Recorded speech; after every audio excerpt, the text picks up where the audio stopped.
When Milo steps back under the blazing lights, the whole room seems to inhale at once. The applause fades into a shimmering hush, the kind that only happens when thousands of people instinctively sense they're witnessing a once-in-a-lifetime moment. Milo's breath trembles in his chest, and for a second he wonders if he's still dreaming, if he'll wake up beside his mop bucket, telling himself he imagined all of this. But then he sees Simon standing. Not sitting, not judging, not calculating, standing with an expression so rare, even the cameras seem startled. "Milo," Simon begins, his voice unusually gentle, "I've listened to thousands of voices, but very few stop the world like yours just did." A soft ripple moves through the audience. Milo lowers his eyes, humility stitched into every wrinkle of his face. He's not used to praise. He's used to being invisible. Simon continues, "What struck me wasn't just your tone or technique. It was the honesty in your voice.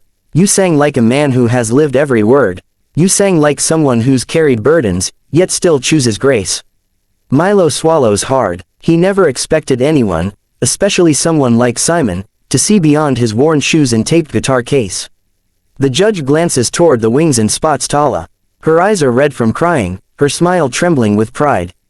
Something softens in Simon's expression. He seems to understand there is a deeper story behind this man, something sacred. "I don't know your life," he says quietly, "but I can feel the kindness in it. And if the world ever needed anything, it's that." Before Milo can even process the words, Simon raises his hand, slowly, deliberately, and brings it down on the golden buzzer. The hall erupts. Gold floods the air in a shimmering storm, drifting around Milo like blessings falling from the sky. The confetti glows under the lights, catching in his hair, clinging to his sleeves, landing on his tear-soaked cheeks. Milo presses both hands over his face as his knees nearly buckle. He isn't crying because he won. He's crying because he didn't lose. He didn't lose the promise he made. He didn't lose hope. And he didn't lose the one person he sang for. Tala rushes onto the stage and throws her arms around him. Cameras capture it all. The raw emotion, the relief, the years of sacrifice collapsing into one perfect moment. While the audience's cheers thunder through the room, she leans in close and whispers something that doesn't make it into the broadcast, but it changes everything. "Dad, I have something to tell you." Milo pulls back, still crying, still shaking. "What is it, Anik?" She reaches into her bag and pulls out a small keychain shaped like a music note, the same one he once gave her when she joined her very first school choir. She presses it into his hand and says, through her tears, "I used the scholarship you saved for me. I graduated. I'm a music teacher now." Milo's entire face crumples. "You teach music?" She nods, crying and smiling all at once. "I teach kids who can't afford lessons. Kids who remind me of you. Kids who need someone to believe in them, because you believed in me." Milo can barely speak. He always feared he hadn't done enough. That he'd failed her. That he'd given her a life too small. But now, standing in a golden snowfall, he realizes she became the very thing he prayed she'd become, not successful, not wealthy, but kind. The golden buzzer lights flare brighter, the audience chanting his name. Milo looks out at the sea of faces, then at his daughter, then at the confetti swirling around them like a blessing returned. For the first time in his life, he isn't the man who cleaned stages. He is the man who inspired one. Milo was never the kind of man people looked at twice. Most days, he blended into the background like part of the building itself, moving quietly, sweeping aisles, emptying bins, wiping up the glitter and confetti from other people's dreams. His world was made of backstage corridors and half-burnt bulbs, of lost jackets and forgotten sheet music. But what no one knew was that every night, after the last performer packed up and the final spotlight dimmed, Milo sang. He sang while he mopped. He sang while he scrubbed. He sang while loneliness echoed through the empty seats like a second voice. His songs weren't loud. They weren't performed with the confidence of someone expecting applause. They drifted softly, like prayer, like memory, like a man whispering to a ghost he still loved. The only audience that ever heard him was the dust floating through the air and the tired rafters above his head. People assumed he was humming out of habit or boredom. But his music was not nostalgia. It was devotion, anchored to one small, fragile person, Tala, his daughter. Milo raised her alone, working 3 jobs so she could stay in school, eat on time, study, dream. Every morning she'd sit at their tiny kitchen table, still half asleep but smiling, and tell him, "Dad, you should sing for real someday. He always laughed it off, insisting he was too old, too busy, too unimportant. But she never stopped believing. The proof lived folded inside his wallet, a wrinkled graduation program from her first choir recital. She was the girl who used to tape handwritten notes to his guitar, "Please don't stop singing." Even when they had nothing, she filled their home with hope. When illness struck and her strength began to fade, it was Milo who broke, quietly, privately, in ways she never saw. Their savings disappeared in months. He sold his guitar, then his bicycle, then every small dream he'd once carried. But he never sold his voice, because she begged him not to. Her hospital room smelled like antiseptic and soft blankets. Machines hummed like distant thunderstorms. Some days she was so weak she could barely speak, but she would motion for him to sing. He did. He sang until nurses paused outside the door. He sang until she fell asleep with a tiny smile curved on her lips. He sang until he truly believed he'd exchange his own life just to hear her laugh again.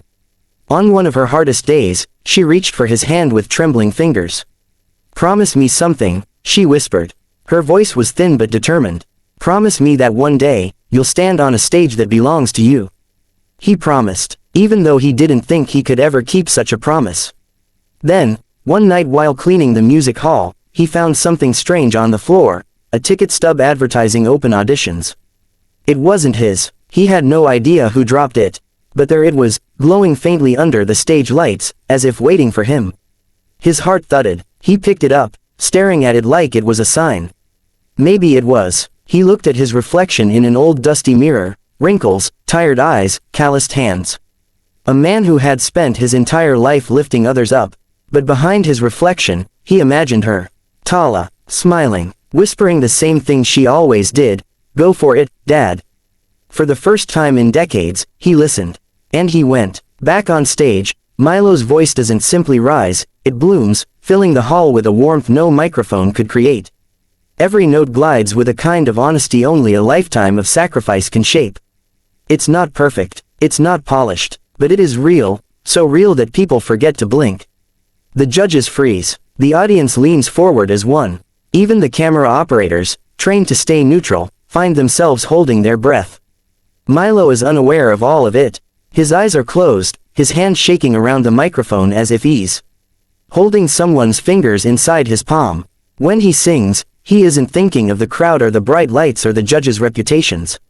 He is thinking of a hospital room, of small hands clutching his, of whispered promises spoken between beeping machines.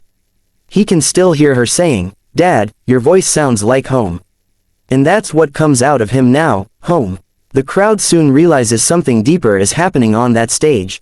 This isn't a performance. This is grief and love and devotion all woven into one trembling melody. A few people in the front row wipe their eyes. A producer backstage mouths, "Oh my God." Even the stern judge who rarely reacts has one hand quietly pressed against her chest as if steadying her own heartbeat. Then Milo steps into the final verse, and his tone shifts. It grows fuller, brighter, almost brave. He lifts his chin slightly, opens his eyes, and lets the last note erupt from a place so wounded and so hopeful that the entire auditorium seems to vibrate with it. The moment the note hits its peak, everything stops. No coughs, no whispers, no shifting seats, just stillness. Pure, suspended stillness. And then, chaos. The audience erupts into cheers so loud they rattle the rafters. People stand, clapping above their heads. The judges rise instinctively, stunned into a standing ovation. Simon's eyes are wide, his mouth slightly open, as if he's trying to reconcile the fragile man from earlier with the powerhouse standing before him now. But amid the thunderous applause, something happens that even Milo isn't prepared for. In the far corner of the audience, a small movement catches his eye. A silhouette stands up slowly, hands pressed against trembling lips. At first, he thinks he's imagining it, another trick of grief, another memory taking shape in the glow of the stage lights. But then the figure steps forward, and Milo's breath collapses. It's her, Tala, not the fragile version he last held, not the exhausted girl whose smile flickered between pain and hope, but Tala, alive, steady, grown, eyes glassy with disbelief and love. She doesn't shout, she doesn't wave, she simply looks at him the way a child looks at a parent who kept every promise, even the impossible ones. Milo's voice cracks into a small, broken sound. The audience starts to turn, following his gaze. A wave of murmurs travels from row to row until the entire hall recognizes the emotional earthquake unfolding in real time. Tala takes a step toward the stage, tears spilling freely now. Milo can't move, his knees threaten to give out. Every emotion he buried for years, fear, guilt, hope, longing, surges upward all at once. His vision blurs as the lights around her seem to glow brighter. The applause fades into background noise. All he sees is her. The child he thought he failed. The one he sang for every night. The reason he's standing here at all. And in that overwhelming, breathtaking moment, Milo realizes the truth. He didn't sing to be heard by the world. He sang so she could find him again. Dash dash dash.